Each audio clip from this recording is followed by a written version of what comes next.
the table, and I unabashedly make table wines. I say I make table wines. I want wines. These wines are for friends and family to sit at a table and enjoy.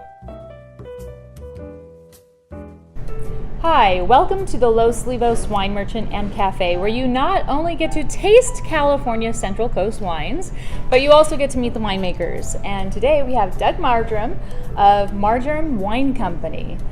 And I'm going to start off by asking the question. Doug, if you can sum up in one word an aspect of your personality that gets infused into your wines, what would that word be? It would be my personality. I mean, personality. It really does. We make a lot of different styles of wine, and we make a lot of examples of wines I've loved and that I want to emulate to some degree. That's all I'm really trying to do is just bring something to the table that is a wine that I enjoy, that I make to my own standards. I don't make wine to anyone else's standards. It's just for stuff that I want to drink and I love, and hopefully I'll find the people that like them as well. And so it's definitely my personality, mainly because I had a long history of growing up in the restaurant business and seeing how people. And we live kind of I know, this parallel thing. Lives. We've got the wine cast in Santa Barbara, but you, I think, started about probably like 10 years or something. When did you start the wine cast? I started in 1981. You were going to UCSB, right? Yep, I graduated. I had just graduated from UCSB when I started the wine cast. And you were enologist? No, I was a business economics major. Which is perfect for a wine store. It actually was, because I mean it's everything is a business as well as a passion. I loved food. I loved wine. I always say you can make great wine, but if you can't sell it, you can't continue making it. You're exactly right. It's 50-50. I'd say the making of it and the crafting of it is 50% of it, and the other 50% is actually getting people to know it and buy it. Yeah. So you have, this all started for you, your love for wine in France. Yep. As a 12-year-old though, right? Were you 12 then? No. My parents took us on the quintessential European vacation. I went with my brother and sister who were older, and they immediately split camp. And so I was left with my mother and father, and I was a 14-year-old little brat. I didn't want to be there because I was just that kid, and I wanted to be home with my friends. But then we went to a little village in the south of France in the Rhone Valley called Châteauneuf-du-Pape, and we went down into this incredible cave, and they handed me a little tasse de vin. That's the way you used to taste wine, in the silver goblet, in the silver pan, sort of. And then the guy was taking wines out of the barrel with his pipette and telling us about them, and we were swirling and tasting them, and you're in this beautiful cave, and it just was boom, it was mind-blowing. And I was tasting these incredible things, and I had not really had alcohol before, and I enjoyed that, and suddenly I liked my parents a whole lot more, and it was just sort of a really neat experience. And then getting back, I started going down to the liquor store with my dad, and I was buying Châteauneuf-du-Papes and I had them in my room. By this time I'm 15 years old, and I was collecting these wines and then opening them up for special occasions. Oh wow. And you could just see I was getting all this attention, pulling corks out of the bottle and pouring them for my family at Thanksgiving and Christmas, and it just all sort of coalesced, and that's what I did in high school and college. I worked in restaurants. I was always the guy who knew a little bit more about wine, and so it just sort of, we make a lot of different wines under the Margerum moniker anyway, but then we have that whole Barden line, which is my middle name, all the wines from Santa Rita Hills, and then we get to work with Bordeaux. So that Bordeaux. line's just focused on Santa Rita Hills? It's all Santa Rita Hills. Anything from Santa Rita Hills goes under the Barden label. Okay. Margerum is all Santa Barbara County, and then we make the wines for Happy Canyon Vineyards, and that's all Happy Canyon, obviously, and that's Bordeaux varietals, so we get our Bordeaux varietal. And yet you're sitting here with me during harvest time.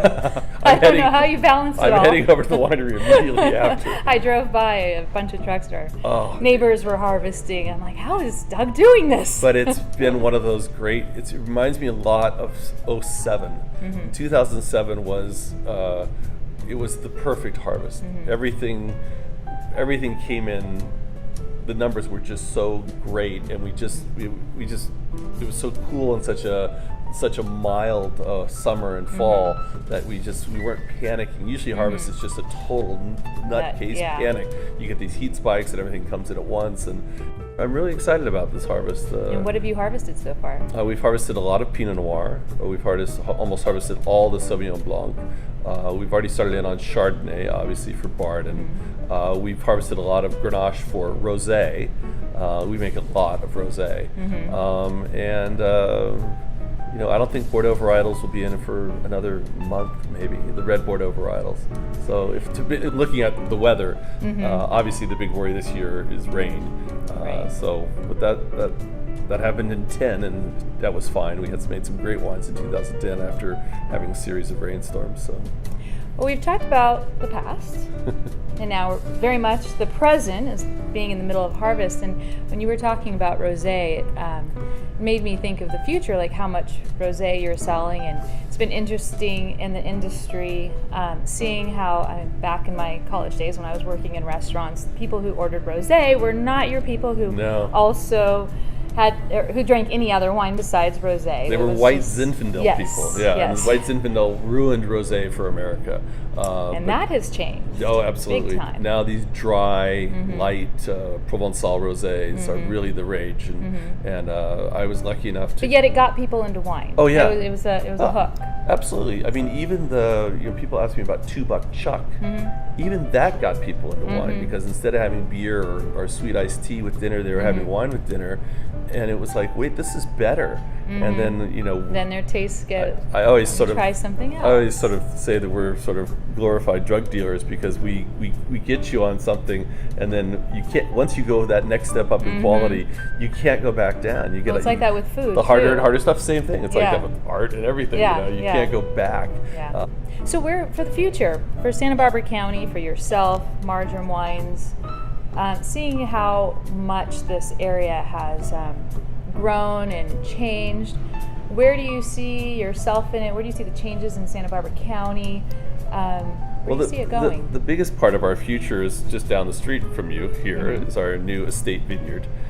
We have taken over the old Honey Vineyard. And right on Alamo Pintado? Right here. And are you going to have a tasting room there? No, it's just a vineyard. Our tasting room is in Santa Barbara, and then we also are open on the weekends in Buellton.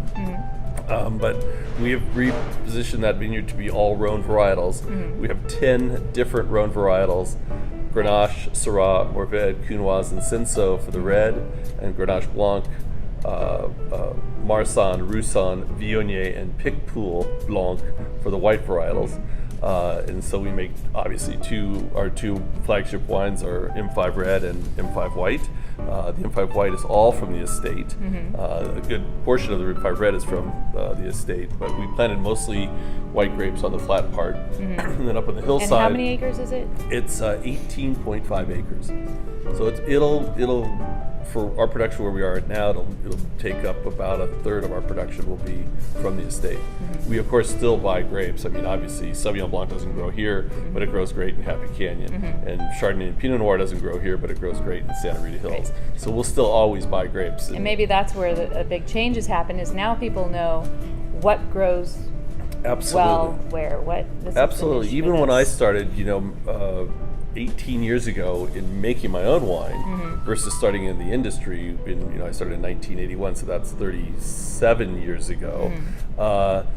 Even 15 years ago, they were still planting grapes in the wrong places, and we really have fine-tuned that in Santa Barbara County. It's really become very clear.